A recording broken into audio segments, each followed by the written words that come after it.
শীতকালে যে কোনো খাবারে ধনেপাতা হবে না এটা তো চিন্তাই করা যায় না। ধনেপাতা, টমেটো দিয়ে এরকম যে কোনো বড় মাছ রান্না করলে না খুবই মজা লাগে খেতে আমার কাছে। আসসালামু আলাইকুম, সবাইকে নতুন একটি ভিডিওতে ওয়েলকাম করছি। তো আব্বু সেদিন হচ্ছে কাতলা মাছ নিয়ে আসছিল। যদিও আমাকে কেউ বলে না দিলে আমি বুঝি না যে কোনটা রুই মাছ কোনটা কাতলা মাছ। আমার কাছে হচ্ছে দুইটা মাছই একই লাগে, টেস্টও আমার কাছে এক লাগে। শুধু শুনি হচ্ছে সবার কাছে যে কাতলা মাছের মাথাটা বড়, রুই মাছের মাথাটা ছোট থাকে। তো এই যে মাছগুলোকে লবণ হলুদ মরিচ দিয়ে একটু ভেজে নিছি, একটু মোটামুটি ভালোই ভেজে নেওয়া হয়েছে, মানে একদম হালকা ভাজি দেই নেই আর কি। তারপরে এই যে মাথাটাকেও হালকা করে ভেজে নিব।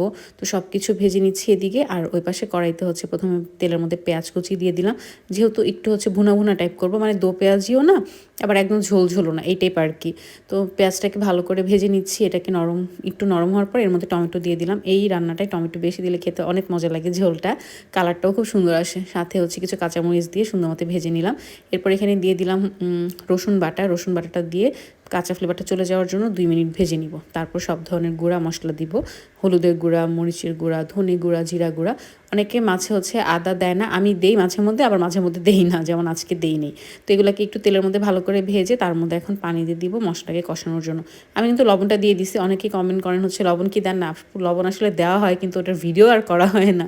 তো এই যে মশলাটাকে একদম ভালো করে কষায় নিচ্ছি, যখন এরকম তেল উঠে আসবে তখন এর মধ্যে মাছগুলোকে দিয়ে দিব। তো সবগুলো মাছ দিয়ে আমি এটাকে একটু হচ্ছে নেড়ে চেড়ে দিয়ে হচ্ছে ঢেকে দিব।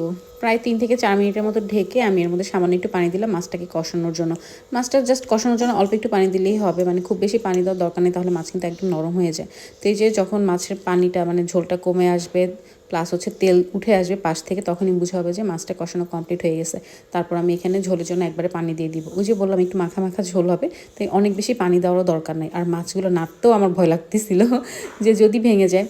তো এরপরে এই যে যখন পানিটা একটু একটু ফোটা শুরু করবে তখন এর মধ্যে আরও কিছু টমেটো দিয়ে দিলাম। এই টমেটোগুলো ভাতের সাথে মাখায় খেতে অনেক মজা লাগে, মানে শেষের দিকে যে টমেটোগুলো দিই আর কি। ফার্স্টে যে টমেটো দিচ্ছে ওগুলো তো হচ্ছে গলে যায়, আর শেষেরগুলো হচ্ছে একদম ভালো করে গলে না।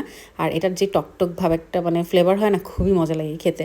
তো এই যে যখন ঝোলটা মোটামুটি কমে আসবে তখন সব লবণ সব কিছু চেক করে লাস্টে হচ্ছে ধনেপাতা দিয়ে দিব, আর উপরে একটু কাঁচামরিচ দিয়ে দিব, দিয়ে কিছুক্ষণ মানে একদম অল্প আগুনে রেখে দিব। তো এই যে এভাবে যখন ঝোলটা কমে আসবে তখন এই মাছটা খেতে যে এত মজা লাগে।